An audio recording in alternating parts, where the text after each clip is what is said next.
আমার ভাই কাচ্ছে কেন? জবাব চাই, জবাব দাও। ফিলিস্তিন জিন্দাবাদ। ওদের বিরুদ্ধে আওয়াজ তোলা হোক, আর শুধু আওয়াজ নয়, অ্যাক্ট করে দেখানো হোক।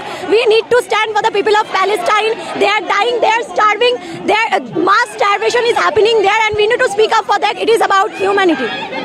আজকে প্যালেস্তাইনের যে পরিস্থিতি, সেই পরিস্থিতিকে সামনে রেখে আমাদের গণ আন্দোলনের রূপরেখা তৈরি করতে হবে।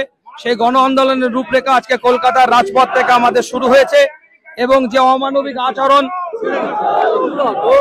অমানবিক আচরণ চালিয়ে যাচ্ছে প্যালেস্তাইনদের কচি কচি বাচ্চাদের প্রতি এবং মা বোনদের প্রতি, গোটা বিশ্বব্যাপী এই আন্দোলনে কর্মসূচি চলছে। সেই আন্দোলনের একটা আবহাওয়া কলকাতার বুকে আমরা দেখতে পাচ্ছি। ভারতবর্ষের নাগরিক হিসাবে আমাদের নৈতিক দায়িত্ব বলে মনে করি, এবং এটা আমাদের প্রত্যেকটা মানবিক আচরণ মানুষ আজকে এর বিরোধিতা করা উচিত, জাতি ধর্ম বর্ণ সম্প্রদায় নির্বিশেষে। এটাই আমি মনে করি। অত্যাচারে এবং গণহত্যায় মদত দিচ্ছে, তার বিরুদ্ধে কলকাতার মানুষ, ভারতবর্ষের মানুষ আজকের সোচ্চার হয়েছে। আমরা প্রতিবাদ জানাচ্ছি এই গণহত্যার।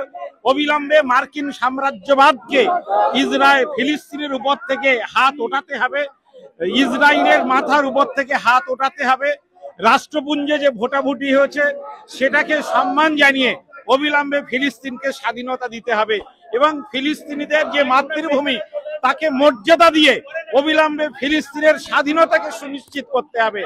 যে গণহত্যাকারী ইসরায়েলের প্রধানমন্ত্রী নেতানিয়াহু, তাকে অবশ্যই কাঠগড়ায় দাঁড় করাতে হবে, তাকে ফাঁসি দিতে হবে। এই গণহত্যার দায়ের জন্য অবশ্যই তাকে উপযুক্ত শাস্তি এবং আইনি ব্যবস্থা।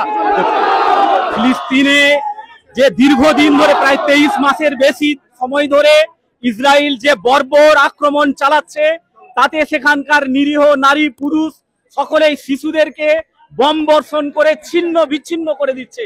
তারই প্রতিবাদে আজকে কলকাতাতে পশ্চিমবঙ্গের বিভিন্ন সংগঠনের ডাকে এই প্রতিবাদ মিছিল হচ্ছে। ইসরায়েলের বিরুদ্ধে আওয়াজ উঠছে, এবং ইসরায়েলকে এবং তার নেতৃত্বকে গণ আদালতে তুলে, আন্তর্জাতিক আদালতে তুলে তার ফাঁসির দাবি আমরা করছি।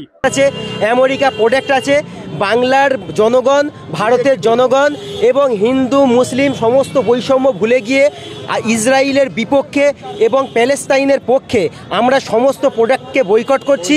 এবং আমরা প্রত্যেকটা জনগণকে বলতে চাই, ইসরায়েলি কোনো প্রোডাক্ট ইউজ করবেন না, আমেরিকার কোনো প্রোডাক্ট ইউজ করবেন না। প্রোডাক্ট দিয়ে এদেরকে ভাতের মারা মারবো।